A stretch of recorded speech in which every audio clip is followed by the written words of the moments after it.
సుమన్ టీవీలో మీ business promotions కోసం ఈ కింది నెంబర్ను సంప్రదించగలరు.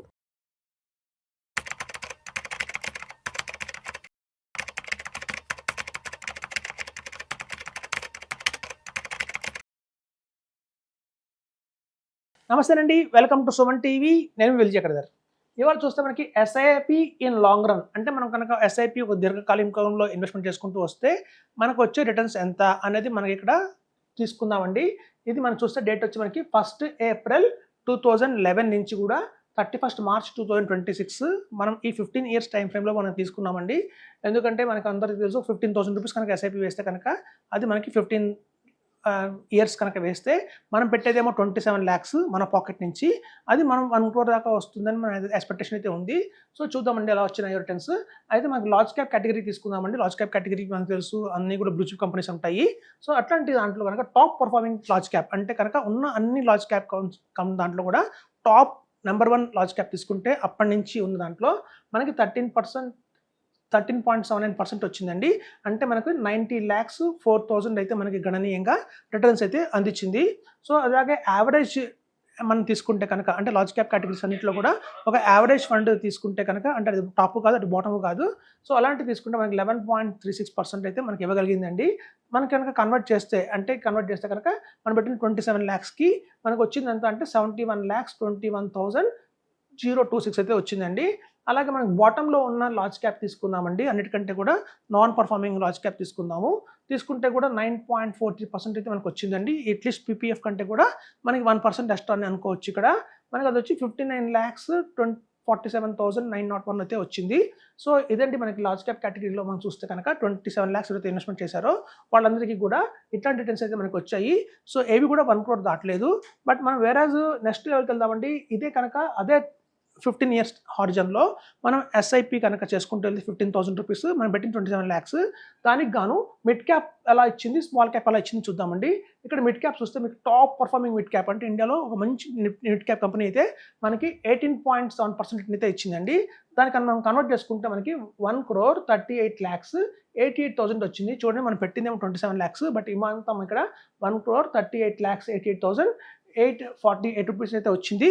సో అదే యావరేజ్ మిడ్ క్యాప్ తీసుకుంటే కనుక మనకి 16.63% అయితే రిటర్న్ ఇచ్చింది. మనకు వచ్చేసి ఇది 1,17,30,000 అయితే ఉంది. ఇక్కడ బాటంలో అంటే అన్ని మిడ్ క్యాప్స్లో కనుక బాటమ్ మిడ్ క్యాప్ తీసుకుంటే కూడా మనకి 13.81% అయితే రిటర్న్ ఇచ్చిందండి. అంటే మనకి సుమారు 90,22,000 అయితే మనకి కనిపిస్తుంది. ఇక చూస్తే చూడండి ఈ 3 ఫండ్స్ తీసుకుంటే అన్ని మిడ్ క్యాప్లోనే ఇన్వెస్ట్మెంట్ చేశారు. కానీ ఎక్కువ మంది 99% మంది 95% మంది ఇన్వెస్ట్మెంట్ చేసింది ఎక్కడ అంటే ఈ ఫండ్ తీసుకున్నారండి. ఇది ఒక బ్రాండ్ ఉన్న ఫండ్. ఆ రోజుల్లో 2011లో ఏవైతే గ్లోరిష్గా ఉందో ఒక మంచి ఫండ్ అంటే అది. కానీ క్రమేపీ 15 ఇయర్స్ తర్వాత అది బాటంకి వెళ్ళిపోయింది. అందుకే చెప్తూ ఉంటాము, చాలామంది కూడా ఎక్స్పెక్ట్ చేస్తుంటారు ఈ ఫండ్ నేను తీసుకున్నాను, ఈ ఫండ్ నెక్స్ట్ 15 ఇయర్స్కి నెంబర్ 1లో ఉంటుందని చెప్పడానికే లేదండి. ఎందుకంటే మ్యూచువల్ ఫండ్స్లో ఎవ్రీ 3 ఇయర్స్కి 4 ఇయర్స్కి టాప్లో ఉన్న ఫండ్స్ బాటంకి వచ్చేస్తుంటాయి, బాటంలో ఉన్న ఫండ్స్ టాప్లోకి వెళ్ళిపోతుంటాయి. యాక్చువల్గా అని తెలుసుకు ఒక టాప్ మిడ్ క్యాప్ ఫండ్ మనకి ఇచ్చింది 1,38 lakhs అంటే ఇందులో ఇన్వెస్ట్మెంట్ చేసిన వాళ్ళు ఎంతమంది అంటే హార్డ్లీ 3% కూడా లేరు. ఈ పేరు చెప్తే కూడా ఇప్పుడు కూడా అమాంతం ఎవరు నమ్మరండి, అలాంటి ఫండ్ ఇది. సో అది మనకి ఎక్కువ మంది ఇన్వెస్ట్మెంట్ చేసింది యావరేజ్ ఫండ్లో ఇన్వెస్ట్మెంట్ చేశారు, అలాగే బాటంలో ఇన్వెస్ట్మెంట్ చేశారు. ఇక్కడ చూస్తే మీకు చూడండి ఒక బాటంకి టాప్కి మధ్యలో ఈ గ్యాప్ ఏదైతే ఉందో దగ్గర 40 lakhs 50 lakhs దాకా కూడా గ్యాప్ అయితే ఎక్కువ ఉందండి. మనకి పెట్టిన 27 lakhs అయినా ఇక్కడ పెట్టిన 27 lakhs, ఇక్కడ పెట్టిన 27 lakhs. మన ఇన్పుట్ ఒకే విధంగా ఉంది, సేమ్ ఫండ్ అమౌంట్, కానీ అవుట్పుట్ చూస్తే మాత్రం భారీగా డిఫరెన్స్ అయితే వచ్చిందండి. అలాగే మనకి స్మాల్ క్యాప్ చూద్దాం. స్మాల్ క్యాప్లో టాప్ పర్ఫార్మింగ్ ఫండ్ వచ్చి మనకి 20.79% అయితే ఇవ్వగలిగిందండి. అది చూస్తే మనకి అమాంతం 1,85,11,000 అయితే చేంజ్ వచ్చింది. అలాగే యావరేజ్ ఫండ్ అయితే తీసుకున్నామో మన స్మాల్ క్యాప్లో అది 16.55% వచ్చి మనకి 1,18 lakhs అయితే వచ్చిందండి. అలాగే బాటమ్ తీసుకోండి, అన్నిటికంటే బాటమ్ ఉన్న స్మాల్ క్యాప్ అది 13.02% వచ్చింది. అంటే 83 lakhs మాత్రమే ఇచ్చింది. ఇక్కడ చూడండి ఇక్కడ పెట్టిన 27 lakhs, ఇక్కడ పెట్టిన 27 lakhs, కానీ రిటర్న్స్ మాత్రం అమాంతం 1 crore ఎక్స్ట్రా రిటర్న్ వచ్చిందండి. ఇక్కడ చూడండి 83 lakhs వస్తే కనుక ఇక్కడ అమాంతం 1,85 lakhs వచ్చిందంటే 1 crore ఎక్స్ట్రా రిటర్న్ వచ్చింది. కేవలం మనం తీసుకున్న డెసిషన్ వల్లే మాత్రమే. సో అందుకు చెప్తున్నాము, ఇక్కడ మ్యూచువల్ ఫండ్స్లో ఇన్వెస్ట్మెంట్ చేసాము, ఒక యాప్ ఓపెన్ చేసాము, ఎస్ఐపి వేసుకుంటున్నాము అంత మాత్రాన కొట్టేసారు అయితే అయిపోరు. ప్రాపర్గా తెలుసుకోవాలి, దాని పర్ఫార్మెన్స్ అప్ టు డేట్ చూసుకోవాలి. ఎవ్రీ 3 ఇయర్స్కి ఒకసారి దాన్ని చెక్ చేసుకోవాలి, మనం కరెక్ట్గానే ఉంటున్నామా లేదా. మన ఫండ్ ఏవైతే ఉందో మనం చాలామంది ఫండ్స్ తీసుకున్నాము, కానీ ప్రతి ఒక్క ఫండ్ నాకు తెలిసి 10 సంవత్సరాల నుంచి ఇండియాలో ఉంది. లాస్ట్ 10 ఇయర్స్ హిస్టరీ తీసుకోండి ఆ ఫండ్ది, అది కన్సిస్టెన్సీగా ఉందా, అంటే టాప్లో ఉందా బాటంలో ఉందా, కన్సిస్టెంట్గా యావరేజ్లో ఉందా అని చూసుకోండి. సో మీ ఫండ్స్ టాప్లో ఉన్నాయా బాటంలో ఉన్నాయా అని చెక్ చేసుకొని అవసరమైతే వాటిని మార్చుకోవడానికి ప్రయత్నం చేయండి. ఎందుకు అంటే ఒక లాంగ్ రన్గా చాలామంది ఏంటంటే ఇందులో ఫండ్స్లో ఉన్న వాళ్ళందరూ కూడా ఏంటంటే ఒక కాంపౌండింగ్ ఇంట్రెస్ట్ పోతుందేమో, అంటే నేను కనుక ఒక ఫండ్ నుంచి వేరే ఫండ్కి మారిపోతే ఇన్నాళ్ళు పెట్టినదంతా వేస్ట్ అయిపోతుందేమో, కాంపౌండింగ్ పవర్ పోతుందేమో అని అందులోనే హోల్డ్ చేసి అలాగే రిటర్న్ ఉంటారు.